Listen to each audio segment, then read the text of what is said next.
Hi there, I'm Barbara Beldwell. I am your child's son or daughter, perhaps guardian, friend, whatever, chemistry and physics teacher. So I'm doing this as a substitute because I couldn't be here at the back to school night this year or the spring.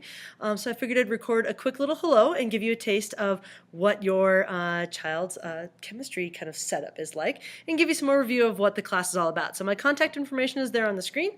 So if you need to get a hold of me, email is always the best way to contact me. The phone number is on there, but keep in mind I do have a really busy teaching schedule. I'm always in the middle of stuff, so sometimes it can be kind of hard for me to get back to you. I promise if you email me, I email you back with probably more detail than you've ever wanted. So anyway, here you go in terms of some things about what's going on in chemistry class this term.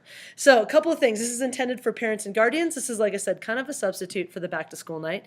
Not a great substitute, so I do truly apologize for that. But it'll give you some insight into how I set up my class. I have some very different ways that I organize my classroom and kind of a different philosophy that I use. So you're going to learn a little bit about the flipped classroom, and you're sort of participating in that right now, the idea of sort of watching a video as opposed to listening to a lecture. And then kind of learning about what we do in class sort of instead and why I set up the class that way. I'll also talk a lot about technology, some of the cool things that we do, some of kind of like how our labs are set up. And then I'll tell you kind of importantly at the very end of the video, one of the last things is about how to support your chemistry student. A lot of parents don't have or don't remember taking chemistry or weren't very good at it when they were there, right? So this will at least give you some kind of pointers that you can use that'll help support your student, especially as they're growing up into their middle high school years right now, sophomores, juniors, and seniors, where they're really developing that sense of independence and preparing for that next step, which is college. It's a big step.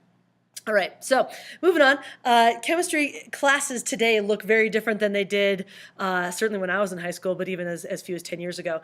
You know, it used to be the teachers up at the front of the room and lecturing, and then the students were taking notes and doing homework problems and all that. And yes, there was always chemistry labs, but the focus sort of what science education is today is very different. In the 21st century, we're looking at much more about use of technology, use of collaboration, focusing on higher thinking skills, and not just following the directions, although that is important, but thinking about how to solve a problem using science, and then how to communicate your solutions. So our chemistry class, I feel, needs to focus as much on doing science as possible rather than just listening to somebody else doing science.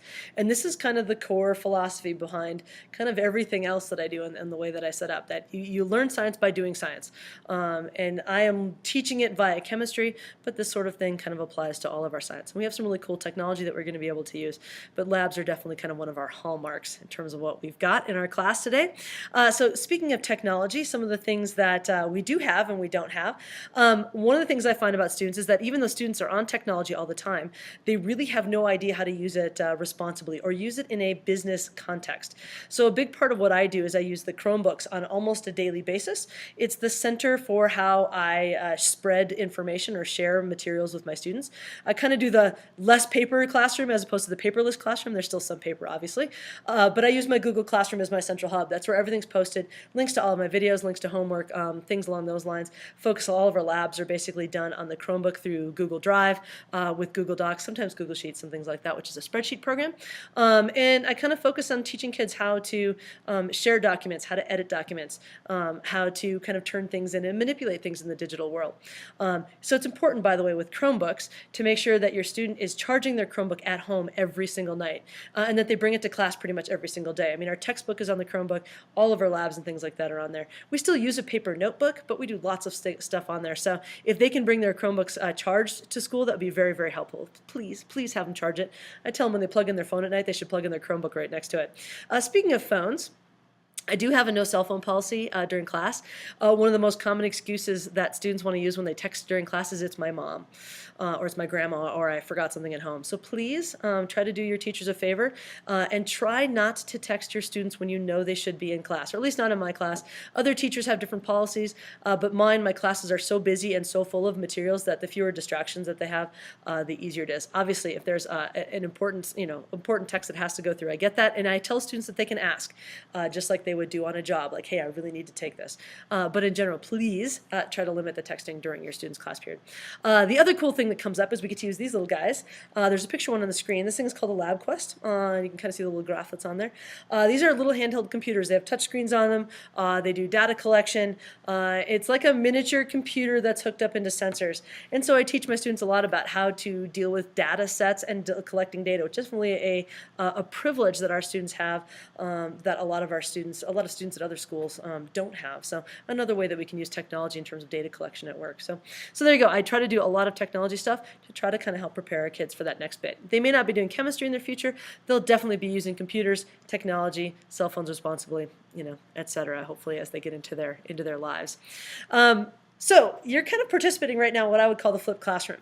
Like I said earlier, the traditional model, like I went to school, teacher standing up in the front of the room, he's lecturing, she's lecturing, you're taking notes, you open your book, you go home and do your homework. The problem with this model is it doesn't really match today's students, the millennial mindset, as we call it.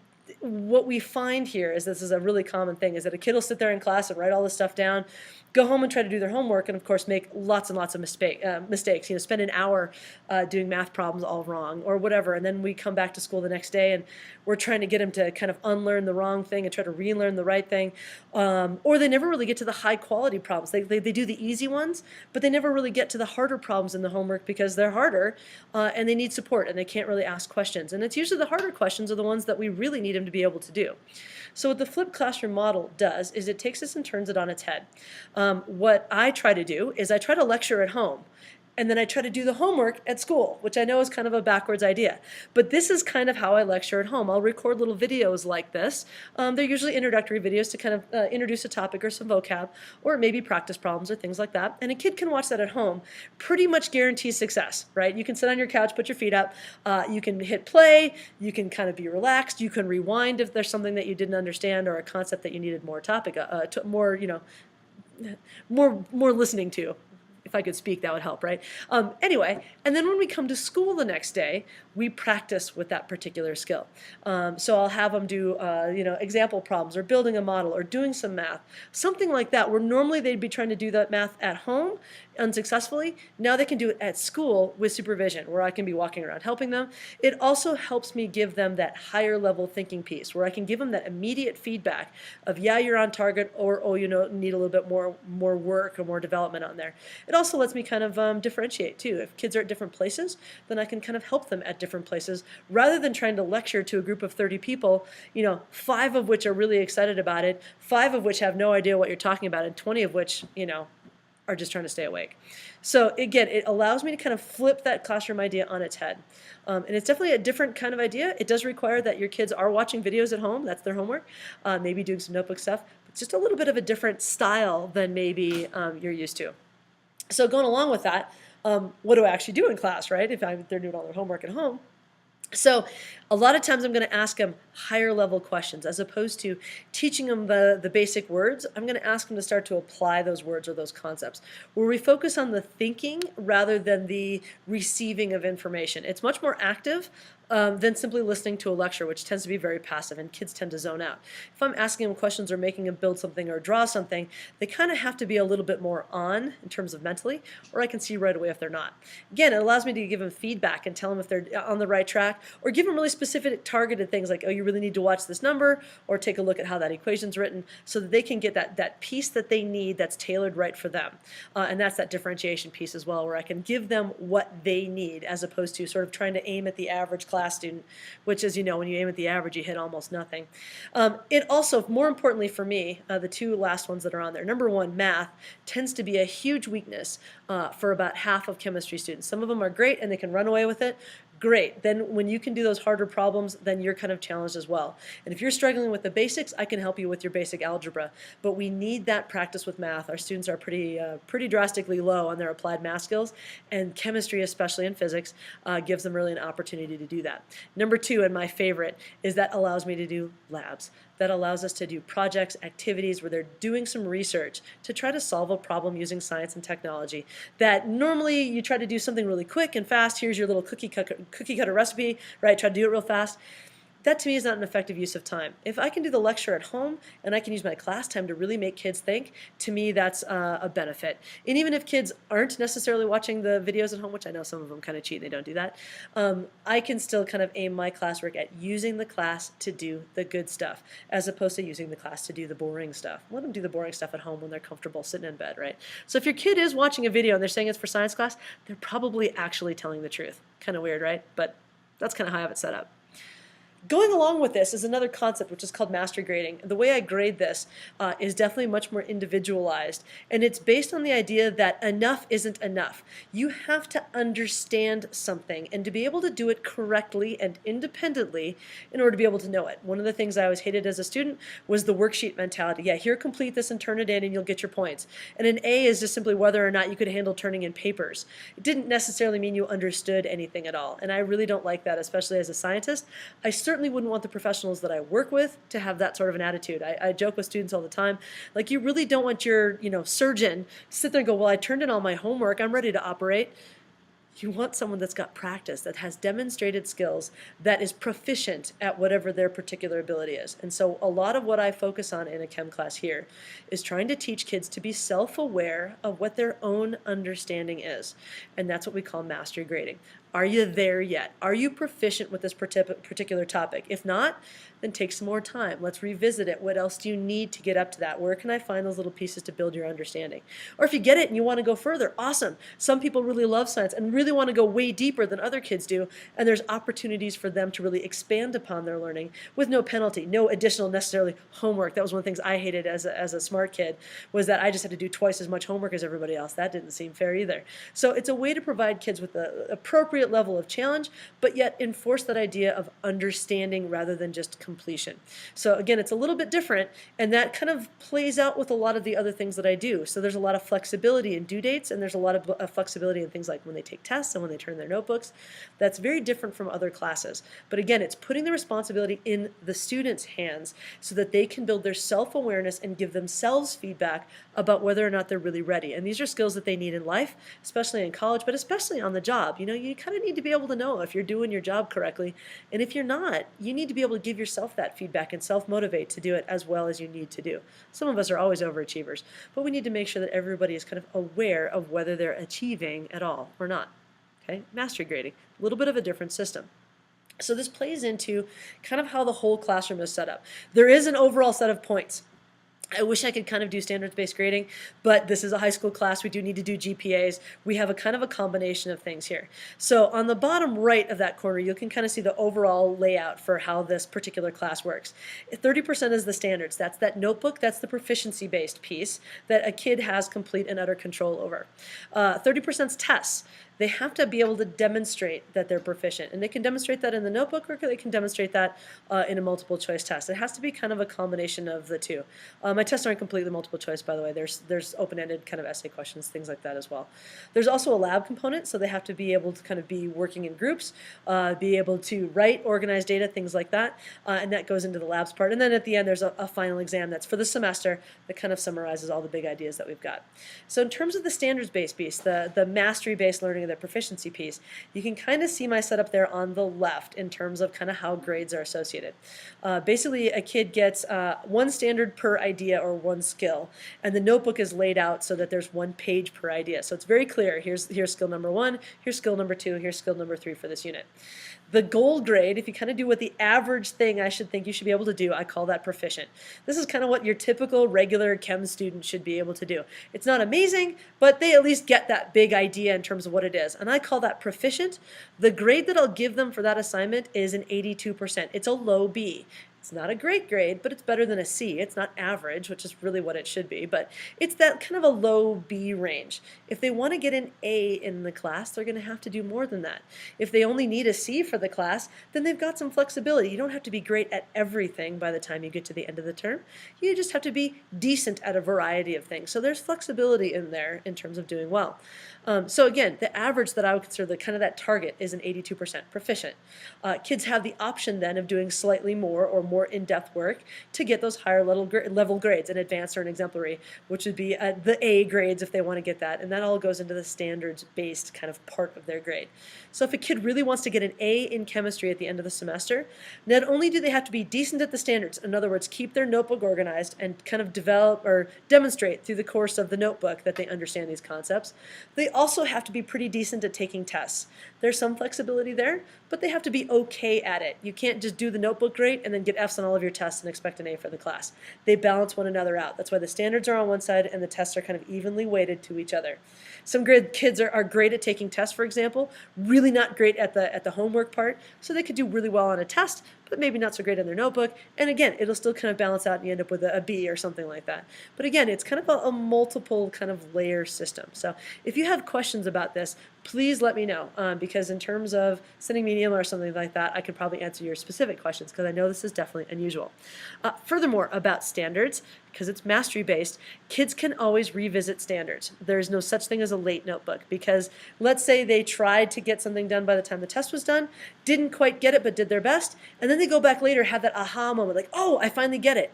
They can go back and redo that standards part of their notebook to increase their grade to a 93 or 100% if they wish to do that. Tests are kind of a standalone thing, but with the notebooks they can go back and revisit and re-improve their grade if they wish to do so. So anyway, it's a little bit more flexible than a typical turn in your homework or you get a 0 for it kind of assignment. In terms of this, in terms of what's due and when, again, I mentioned earlier the videos are the homework, so they should be coming home and watching those. I actually have a YouTube channel. You can subscribe if you want to, yawn. But the links to all those videos are up on the Google Classroom site, or like I said, on my YouTube channel. The notebooks where they have all these standards and all those pieces, those are due the day of the test, the target test date. Whenever they take that is when that is due. So that may be relatively flexible. Some kids work faster than others, and some kids work slower. So it is possible that you may look at your student's grade and they have like a whole bunch of missing assignments. That may be because they just haven't turned in their notebook yet because they weren't quite ready for it. And I encourage students to make that correct decision for themselves. If they're not ready, I want them to wait an extra day and take that test tomorrow or the next week. And usually it's a good week before I turn those grades into temporary zeros, missing assignments. Tests are directly related to the standards, by the way, so when they have those 5 or 6 different things in their notebook, test questions are directly related to those. They are picky, but they're definitely directly related to that. So students, I tell students exactly what I want them to know. I go through the test with them beforehand, then they have to take the test. So they should be related to each other, I would hope. Anyway, and then the last part is labs. And labs are things that we do in class. Students generally have plenty of time to complete labs. They are not hurried. They usually have at least a week after the lab itself was done in class for them to turn in all of their things. So if they've got missing labs, that is something that they need to work on their coordination as a group. That's a little bit of a different assignment. So again, I'm pretty flexible on due dates and things like that. And there's usually plenty of time. So if a kid's got missing assignments, they've usually had to kind of let things build up on themselves for there to be a lot of missing assignments. They need to get their stuff turned in. All right. Some basic stuff, nitty-gritty stuff. What do you need for class? One of the things you really need is a big, sturdy notebook. I'm talking about like something that's kind of heavy-duty, because when we set these up, when I talk about these standards, they get taped into a notebook like this. So you can kind of see what that sort of looks like. So something with a decent cover. They can be this size is fine. This is a student that did a pretty good job of keeping their notebook together, but you can kind of see how all those pieces get taped in and flapped around. I prefer these kind of big heavy-duty ones that's got enough pages in it. This is a student's full year notebook that they actually made it through the entire semester with room for everything to kind of keep in there. Notebook is my central piece of organization, so something sturdy enough to get them through the season without tearing off or falling apart would be a really good idea. Second thing that they really need for a chemistry class at some point in time is a scientific calculator. Doesn't have to be a graphing calculator. If you've got one, great, but this little calculator that's up on the screen is about $10. I know that's not necessarily the cheapest thing in the world, but they're less than they used to be, and that's plenty for what we need for a science class. I have about, I'm looking at my bin of them, I have 6 of them or 8 of them in class, but if I have 30 students that are all trying to take a test, that can be very difficult for them. So if you can invest in a $10 scientific calculator, that'd be great. I know sometimes dollar stores actually will have little scientific calculators in them. It's important to make sure that it's a scientific, not just a basic function. It can't just have the add, subtract, multiply, divide. It needs to have like the square root button on there. It needs to have some other things that we kind of deal with. It doesn't have to be super fancy, but at least something like that. And at home, one of the things that you can make sure that you've got is some sort of extra paper, writing paper, an old notebook or something like that. Clear tape is really useful because, like I said, when you take a look at how the notebook's put together, all these little pieces here get kind of taped in. So if you've got tape at home that they can use for their class stuff, that's really useful. Obviously, something to write with would be really valuable as well. I've got pens and pencils here too, but at home, a lot of times I'm always surprised how much students get. I couldn't do my homework, I don't have a pencil. Okay, get a pencil. Stuff I can't provide for your kid. These are actually the key things that a kid's got to provide for themselves. So number one, I can't get a kid to school. Attendance is really critical. One of the nice things about my class is it is very flexible. It does really cope with absences quite well. So number one, the videos are online and that's great. But number two, and I haven't mentioned this yet, I live stream all of my lectures, or most of my lectures when technology supports it. So that literally means I have a camera set up in the middle of my classroom that records me kind of doing the lectures or the notes or the activities, and those are posted up online too. Those are private links, so you can't just have strangers like looking on YouTube and seeing your kids. But at least you can get there. So if you miss a day for athletics or if you're sick, there is easily something there that you can take a look at and kind of see what we did in class that day. But the labs are the really challenging piece. And if you're absent and you miss a big lab, it kind of depends on the lab. Sometimes I can excuse them, but if we're talking about an A through G required class for UC, there's a certain percentage of lab time. So sometimes kids are going to have to come in after school or on free time to kind of make up labs. That's really the biggest challenge. The lectures is not a big deal. Some of the classrooms not a big deal. The lab days are really important to be here. Second thing I can't provide is some sort of an academic focus. Chemistry is a hard class, man. It's just challenging, and a lot of times it's a big wake-up call for students. It's their first really difficult class that they've had to deal with in high school. Algebra 2 is kind of in that same range, although that's math. That's not the same sort of thing. So encourage your kids to think about that big picture. Think about going to college. Think about what their future is, that they're building not just knowledge about chemistry, but that focus on learning academic skills, that the challenge in being in a difficult class actually feels better than being in a class that's too easy. And again, that's that idea about focusing on the overall academic skills that are transferable. Not really about chemistry. Yeah, you'll balance equations, okay, fine. But being organized, being on time, learning how to study, learning how to self-assess your readiness for something. That's that type of academic focus that I'm referring to. That's a big picture piece. Last one. Perseverance. I always think it says perseverance, but perseverance. That idea that, yeah, this is hard, but don't give up. The only kids that really fail chemistry are the ones that don't give me anything to work with. If you don't turn in a notebook, you refuse to take tests, if you just kind of give up on yourself, then there's nothing I can do for you. Every kid that's tried, that's really worked really hard, we've gotten them a grade of some sort. It may not be the grade you want, but we'll get you in there. If you give up, there's nothing I can do. It's hard, but it's okay. And life is hard. There's challenges that we meet throughout our entire lives. And if you just fold as soon as things get difficult and try to walk away, then you're never going to get better. It doesn't have to be great at chemistry, but you can be good enough to get through it. So that's one of the things that you as a parent, I hope, can help, or parent or guardian, can help your kid kind of build that academic toughness, right? To stick with something even if it's challenging. A lot of millennials, especially modern kids, have a hard time with that. Life is fast, man. They want to move on. Sometimes it's hard to get them to sit down and kind of stay focused on that big picture, long-term kind of gains. So there you go. Here's that piece I promised you. What do I do if I don't know anything about chemistry? Oh my God, I don't know what to do with this homework. I can't read this stuff, right? It's kind of scary for parents when their kids get into that level that they can't help them anymore. And the big philosophy that I put in there, my daughter's a senior, by the way, this year, so I exercise this at home. It's my job as a parent, and hopefully you will agree with me, but if you don't, I get that too. But I feel like it's a parent's job, and it was my job, to help my student learn to make choices correctly for them, and for my daughter to take responsibility for her own choices and accept the consequences of those choices, even if I didn't agree with those choices, because they're going to be moving out. They're going to be independent and on their own. So anything I could do to help her develop and become more independent was actually the biggest kind of benefit that I could give her. It's really not about the homework. It's about learning to access resources is really what it's all about. So here are some ways to help your kid learn how to access their resources and their support system and kind of develop that independence, that self-sufficiency that college kids and adults need as they grow up. I joke about dessert words. I joke about it all the time in class, like, hey, this is your dessert word today. It's something, usually it's a vocab word or something hard that I say, hey, if you go home tonight, tell your parents what you learned in school, they might give you dessert if you tell them about this word. So they're bringing up some crazy words. You can ask your student, hey, what was the cool stuff you learned in chemistry today? Not just, how was school today? Tell me about what you learned today. Explain it to me like I'm 5, and it'll help your kid kind of develop their understanding about what it was. Don't let them get off the hook. Yeah, it was a good day. I don't know. We did some stuff. Make them explain it to you. That's how they can process that information. Second thing, give them some physical space to get their homework done. Make sure, especially as they get older, that they have some private space. I mean, not super private, but if they're sharing a bedroom or trying to do it in the kitchen or trying to do it in the living room, sometimes those distractions are really difficult. If they've got, younger brothers and sisters running around, there's a balance there between trying to get their focus on their academic stuff and participating in family needs. And so some physical space where they kind of dedicate that space to getting work done is a good thing. And again, it can be the kitchen table, could be a spot in their bedroom, probably shouldn't be a place where their phone's out because that's just going to be a distraction. But some place where they can be thinking about, this is my academic space, this is where I get in my headspace to do work. Emotional support. Chemistry's tough. Helping them learn how to deal with challenge and rise above is an important piece. If they hear from their parents like, oh, I don't know about school, school was too hard for me, I didn't get it, that doesn't really provide them that perseverance that they need to kind of rise above. So that bit of support, like, oh my God, I got this crazy grade on this test, or oh my God, I got this great grade on this test, can be really helpful for a kid just to help them process their own challenge and help them to develop that pride in their own abilities. Sometimes kids will get a B in chemistry that they've never gotten. They've been straight A kids their entire lives.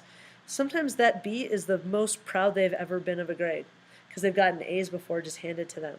And so it's important for us to share in their pride, share in their feelings. And if they're feeling frustrated, to help them get beyond that. If they're feeling proud, to help them be proud, even if it's not what we would want for ourselves. Some of those other ones on there. Clarifying questions and use of resources. Clarifying questions like, I don't get this. I get that a lot, right? I don't understand any of this. Well, okay, what specifically don't you get? And then the use of resources. Show me in your notebook, what do you have on this? Show me in the video, what is it that you're watching? Is there something in the textbook that's related to this? So being specific about what they understand, what they don't, and then being able to turn to those resources and figure out what those little pieces are to help them find the answer. Sometimes just that talking it out piece really helps kids understand where they are. Use of resources may also include friends. That's the study groups piece.